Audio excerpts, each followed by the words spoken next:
Si tu es ici, c'est probablement parce que tu te demandes quel est le bon abonnement Showit pour toi et tes besoins. Sache que les choses ont un peu changé côté Showit au niveau des différentes formules. Donc on est en mars 2023, donc ce sont les infos mises à jour suite au changement de ce début d'année chez Showit. Sache qu'ils sont toujours libres de changer ce qui est compris, voir aussi les tarifs. Donc surtout, n'hésite pas à aller voir la page Showit et voir si c'est toujours pareil que sur la vidéo. Et moi, je m'efforcerai de mettre à jour les vidéos quand il y aura de futurs changements.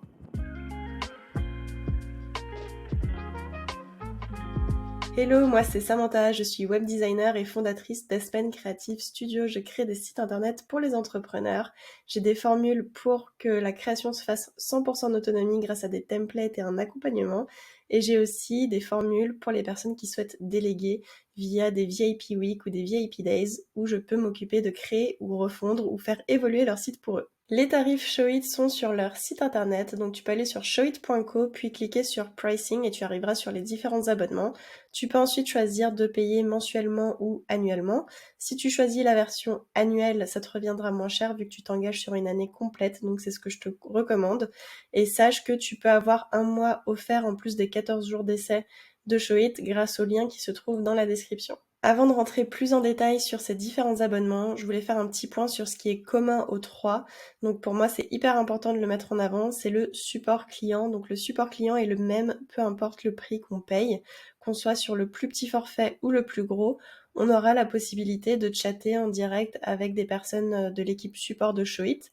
Donc on parle à des humains, c'est pas forcément des bibliothèques ou des forums comme on a beaucoup sur les builders. Là, on peut vraiment parler à des humains pour résoudre des problématiques si on en a.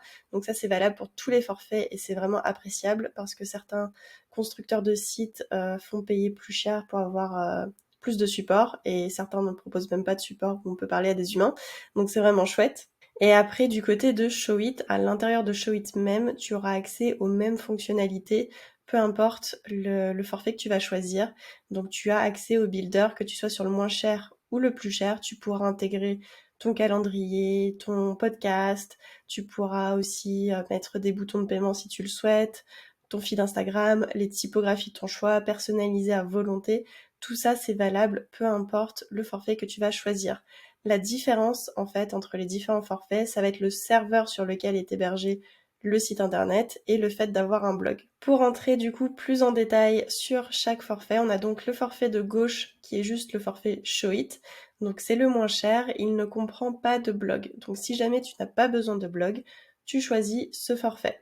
Comme je le disais, tu as le support, tu as le builder Showit, il sera sécurisé, le serveur est très performant, tu as des sauvegardes automatiques, tu as vraiment tout ce dont tu as besoin pour un site vitrine sans blog.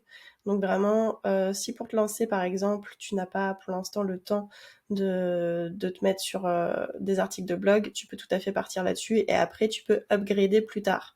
Si jamais tu es dans une optique de développer ton référencement naturel, de générer du trafic organique, je te conseille vraiment de prendre le forfait juste au-dessus avec blog parce que c'est grâce à ça que tu pourras avoir accès à un blog. Donc en fait, Showit, ça fonctionne avec un blog WordPress. Du côté de WordPress, on ne fait que rédiger ces articles. On n'a pas du tout de mise en forme à faire ou de choses techniques à faire. C'est Showit qui s'occupe en fait de lier un blog WordPress à ton interface Showit. Donc on rédige sur WordPress. C'est eux qui gèrent toute la mise en place. Toi, tu n'as rien à faire. Et après, au niveau du visuel du blog et visuel des autres pages, tout ça, c'est géré sur Showit. Donc si tu as besoin d'un blog, tu as le choix entre ces deux forfaits. Et c'est ici qu'il y a eu changement en ce début d'année 2023. C'est parce qu'avant, sur le forfait intermédiaire, on avait la migration d'articles de blog, ce qui n'est plus le cas aujourd'hui. Donc là, si tu as des articles de blog sur WordPress ou Squarespace que tu veux migrer en passant sur Showit, il faudra forcément que tu prennes le forfait supérieur, donc Showit plus Advanced Blog. Si jamais tu n'as pas d'article à migrer ou alors que tu peux le faire toi-même en faisant des copier-coller par exemple, tu peux partir sur le forfait intermédiaire. Pourquoi ce changement C'est dommage parce que c'était quand même pratique de pouvoir leur demander de faire des migrations. En fait, avant, sur l'intermédiaire, on avait jusqu'à 40 articles migrés par l'équipe et quand on en avait plus de 40, fallait passer au supérieur. Donc maintenant, dès qu'on a un article qu'on veut migrer, il faudrait passer au supérieur directement. En fait, ça s'explique par le fait qu'ils aient changé leur serveur. Donc en fait, les blogs intermédiaires ne sont pas sur les mêmes serveurs que les blogs supérieurs. Donc ça, c'est pour des questions de praticité et de gestion en interne pour eux. Ça leur demandait beaucoup de travail et de ressources pour la migration d'articles. Et du coup, maintenant, c'est possible que sur le forfait supérieur. Si jamais tu as une dizaine, voire une vingtaine d'articles, tu peux tout à fait le faire toi-même à la main, ça se fait bien. Et dans tous les cas, si tu n'étais pas sur WordPress ou Squarespace, tu ne pouvais de toute façon pas migrer les articles parce qu'il y avait des incompatibilités. Donc voilà la principale différence qui est nouvelle en ce début d'année 2023. Et ensuite, donc sur le forfait intermédiaire, si jamais tu n'as pas d'articles ou alors que tu peux les mettre toi-même sur ton site, ça pourra tout à fait te convenir, jusqu'à 10 000 visites par mois sur ton site. Donc ça, c'est encore une question de serveur. Plus on a de visites sur notre serveur, plus il faut qu'il ait d'espace en fait pour accueillir le nombre de visites. Donc c'est pour ça qu'au-dessus de 10 000 visites, on passe sur un serveur plus conséquent et du coup on passe au forfait supérieur. Mais si tu as moins de 10 000 visites par mois sur ton blog, tu peux prendre l'intermédiaire. Et ensuite, on a une liste de plugins préinstallés WordPress qui sont tout à fait suffisants pour 99% des personnes. Donc on va retrouver par exemple Yoast SEO, on va retrouver aussi un plugin pour gérer les redirections si besoin, on va avoir un plugin pour changer rapidement son image à la une, pour pouvoir épingler des choses sur Pinterest. Donc on a une liste en fait d'extensions, donc de plugins qui sont approuvés, testés. Showit est sûr que ça fonctionne très bien avec Showit. Et du coup, si tu veux voir la liste, tu peux cliquer là-dessus. Elle est mise à jour régulièrement par Showit si jamais il y a des changements. Et si tu as des besoins autres de plugins, là, il faudra prendre le forfait supérieur. Donc là, ça te permet d'installer n'importe quelle extension WordPress que tu souhaites. Par contre, Showit ne peut pas garantir qu'il n'y ait pas des petits bugs de compatibilité. Donc c'est vraiment pour un usage plus avancé et si tu as des besoins très spécifiques qui pour la plupart des cas ne sont pas nécessaires en fait. Donc voilà, et tu as aussi accès du coup à ta base de données et au FTP. Donc c'est très technique, donc a priori tu n'en auras pas besoin. Personnellement pour mes clients, j'ai on va dire 90% de Showit le plus populaire, donc Basic Blog, et 10% de sans blog. Mais j'ai pas de client qui ait besoin de blog avancé pour l'instant.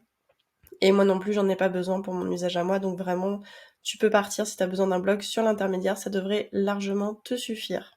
Une dernière petite nuance également, c'est au niveau des utilisateurs WordPress. Donc en fait, pour écrire tes articles, tu te connectes à une interface WordPress. Sur le forfait intermédiaire, tu as du coup un seul compte WordPress. Si jamais tu bosses avec quelqu'un, tu peux tout à fait partager tes accès, il n'y a pas de souci. Si c'est quelqu'un qui a Showit, tu peux même lui donner un accès contributeur en fait qui va lui permettre de se connecter à ton blog via son compte Showit.